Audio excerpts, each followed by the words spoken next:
Yo, what's up? Welcome sa Modern Tips 2.0. So ngayon ay may bago na naman tayong video para sa ating mga solid na subscribers at sa mga madadaanan nitong video. So ayun nga sa ating thumbnail, ito ay yung makakasagot sa mga problema ng inyong computer o laptop na walang Bluetooth connection. So napaka-importante talaga yung Bluetooth connection sa ating computer at laptop, lalo na pag may mga small printing business tayo, kasi isa ito sa means ng pag-transfer ng files. So pag walang load yung customer natin at hindi sila makapag-send ng email or sa Facebook o Messenger, kailangan talaga natin yung Bluetooth connection. So hindi tayo makakapag-transfer ng files mula sa customer papunta sa ating mga device kung wala tayong Bluetooth. So kadalasan kasi may mga computer na hindi built-in yung Bluetooth. Unlike sa mga bago ngayon na meron talaga silang built-in na mga Bluetooth devices mismo sa kanilang mga desktop computer. Pero kung ang laptop mo or ang iyong computer or personal computer ay walang Bluetooth connection, itong video na to ay talagang para sa inyo. So, tara na!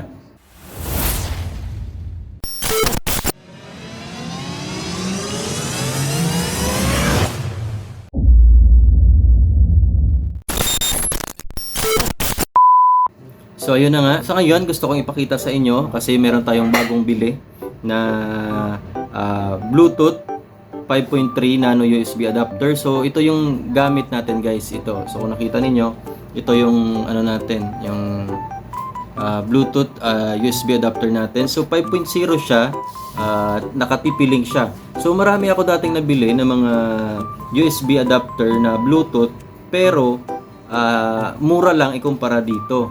Pero kung based sa review na nakikita ko at mismo sa texture niya, talagang sulit pag binili mo to kasi original talaga siya at 5.3 yung Bluetooth nito. Unlike dati na mga 3.0 lang, 2.0, ito mas mabilis ang pag-transfer ng files kasi naka 5.3 ang ating nano USB adapter na Bluetooth. So sa ngayon ipapakita ko sa inyo, i-unbox natin siya at syempre ilagay natin sa computer kung ma-detect siya at kung ano kabilis nga ang pag-transfer ng files. So panoorin niyo mabuti ang ating video.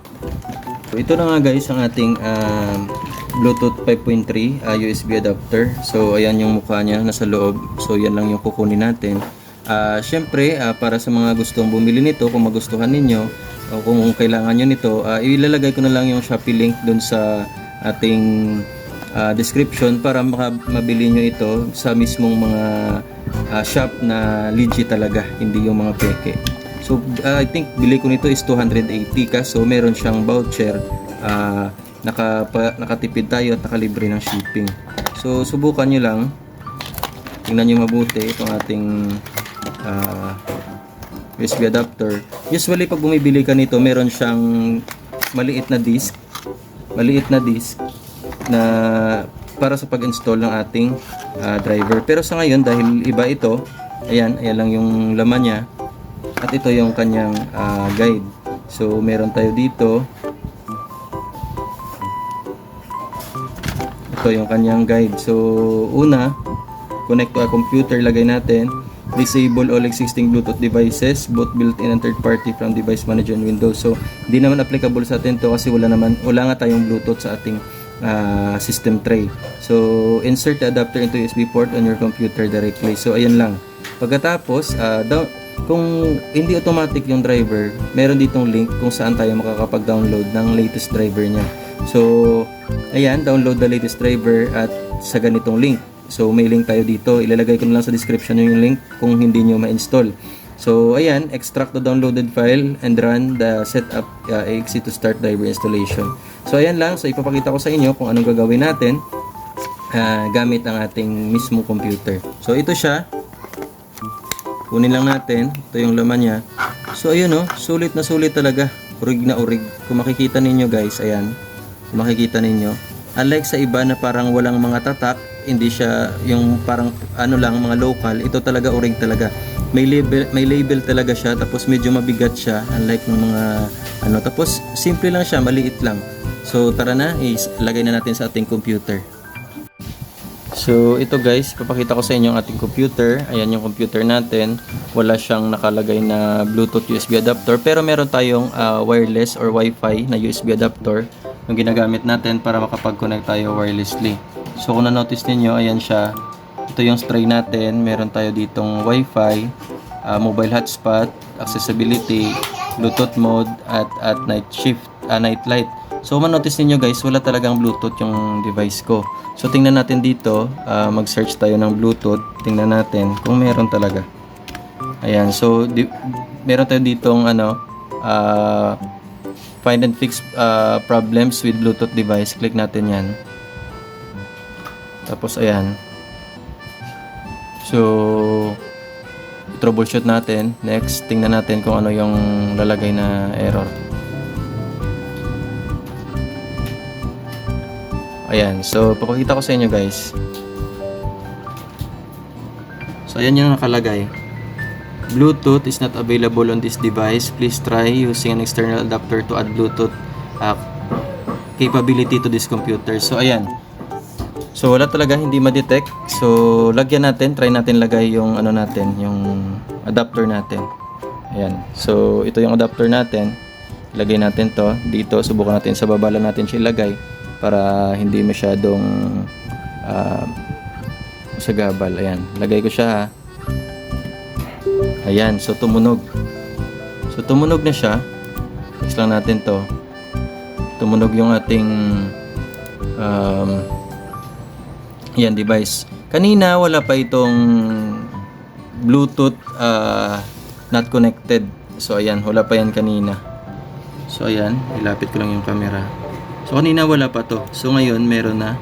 Ayan, try natin mag-check ng device. Try kong i-open yung blue cellphone. Try ko ganyan Try natin i-open yung Bluetooth natin kung ma-detect niya. Dexter's 812 yung pangalan ng Bluetooth ko. Tingnan natin kung ma-detect niya. So hindi pa siya nakikita. Subukan muna natin mula sa Bluetooth. Mag-add tayo ng device. Add device tayo. I-connect muna natin. Ayan, Bluetooth. Search for device tayo. So ayan, hindi pa siya nakikita. Manual na lang natin siya. Manual natin siya mag-add. Gamitan natin siya ng link. Lalagay ko to sa description.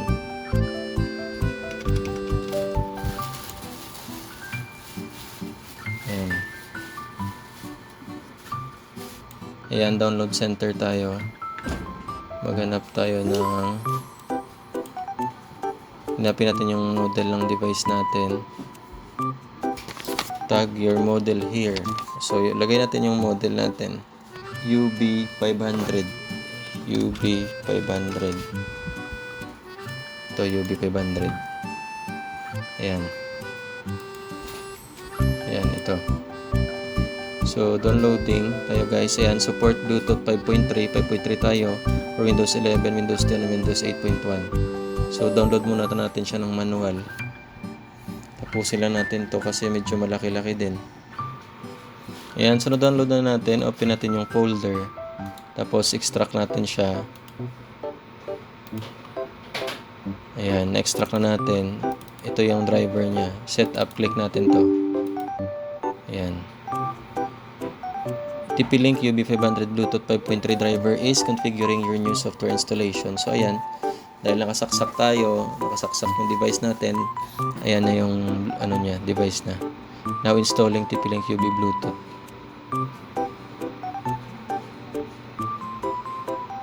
Okay, later lang muna kasi nagre-record tayo. Pero kailangan daw i-restart. Pero subukan muna natin kung makapagamit tayo without restart. Ayan kasi siya. Search natin ulit. Ayan. So, kung mananotice ninyo guys, nandyan sa ating device, new device, na-detect niya yung cellphone ko. Ayan, na-detect niya yung cellphone ko. Tapos dito, try natin siyang i-select. I-connect natin. Ayan guys, dito sa cellphone ko, nag-ask siya, nag-pop up. So, ayan, connected na. So, try natin mag-receive. Ayan na guys, yung Bluetooth natin. Ito yung device icon, yung icon niya. So, pwede natin siyang i-remove icon or pwede dyan lang. Receive file tayo. Subukan natin ng mabilisan para makita ninyo.